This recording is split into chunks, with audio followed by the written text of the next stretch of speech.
जय श्री राधे कृष्णा।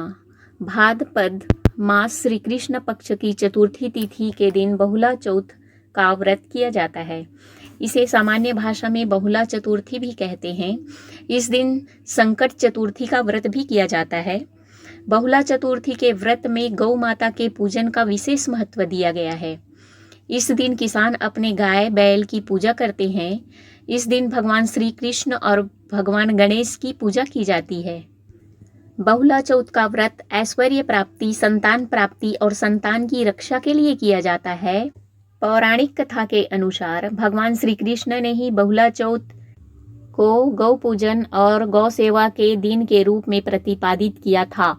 भगवान श्री कृष्ण का एक नाम गोपाल भी है। इस दिन पर गौ माता के साथ भगवान श्री कृष्ण की भी पूजा की जाती है। बहुला चौथ का व्रत बहुत ही शुभ फल प्रदान करने वाला है। इस दिन संकट चतुर्थी होने के कारण इसके व्रत का फल दोगुना हो जाता है। इस व्रत को करने से जातक के परिवार में सुख शांति रहती है और उसकी सारी मनोकामनाएं पूरी होती है। संतानहीन को संतान की प्राप्ति होती है। संतान की रक्षा के लिए भी इस दिन का व्रत करने का विधान है। पुत्रवती महिलाएं अपनी पुत्रों की रक्षा और लंबी आयु के लिए इस व्रत को करती है। ऐसी मान्यता है, इस व्रत के करने से संतान पर आया संकट दूर हो जाता है। बहुला चौथ का व्रत करने से मनुष्य जीवन मृत्यु के चक्कर से मुक्त होकर मोक्ष को प्राप्त करता है। पौराणिक दृष्टि के साथ साथ इस व्रत का सामाजिक महत्व भी है। किसान खेती के उपयोग के लिए पशुओं को पालते हैं। गाय हमें दूध देकर हमारा पालन करती है। इस दिन हम उसकी पूजा करके उसके प्रति अपना आभार व्यक्त करते हैं। इस दिन पशुओं की सेवा की जाती है, उनसे कोई काम नहीं लिया जाता। यह व्रत हमें हर परिस्थिति में सत्य का पालन करने का संदेश देता है। जो व्यक्ति सत्य के मार्ग पर चलता है, उसकी रक्षा स्वयं भगवान करते हैं। बहुला चौथ के दिन दूध से बनी किसी वस्तु का सेवन नहीं करना चाहिए। ऐसा माना जाता है कि ऐसा करने से मनुष्य को पाप का भागी बनना पड़ता है। इस दिन गाय और बैल से कोई काम नहीं कराना चाहिए। बहुला चौथ व्रत की विधि।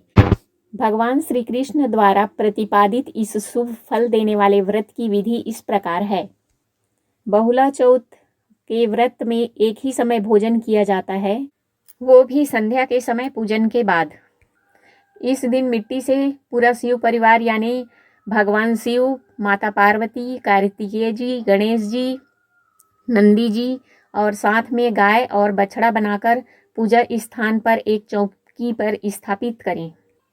फिर संध्या के समय दीपक जलाकर विधि विधान से उसकी पूजा अर्चना करें और भोग लगाएं। इस दिन भगवान श्री कृष्ण की पूजा भी की जाती है। पूजा करने के पश्चात बहुला चौथ की कथा सुनें या पढ़ें। बहुला चौथ के अगले दिन पूजन करने के बाद मिट्टी से बने गाय एवं बछड़े आदि को तालाब में प्रवाहित कर दिया जाता है। बहुला चौथ व्रत कथा।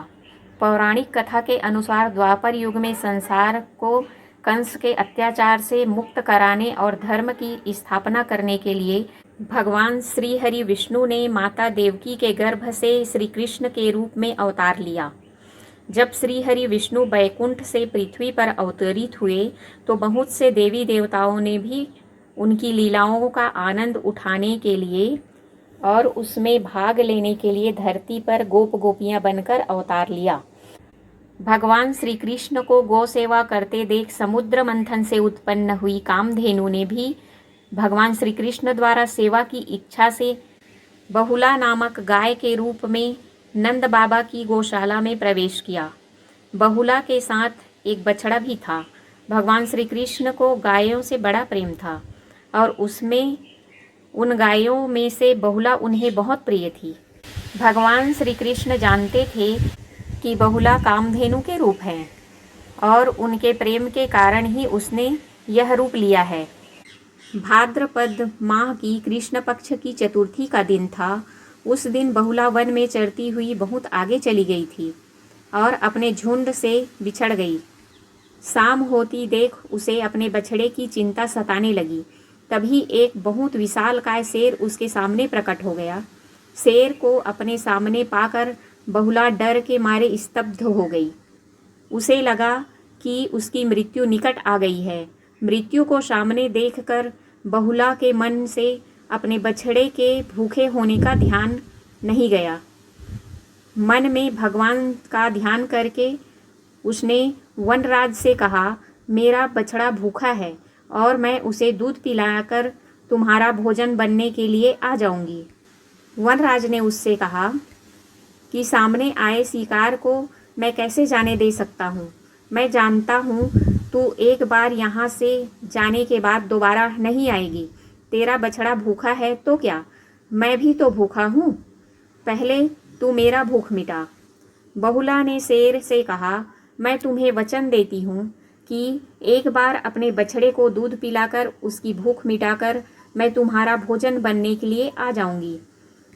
उसकी बातें सुनकर वरराज ने उससे कहा, मैं तेरी बात पर भरोसा करके जाने दे रहा हूँ।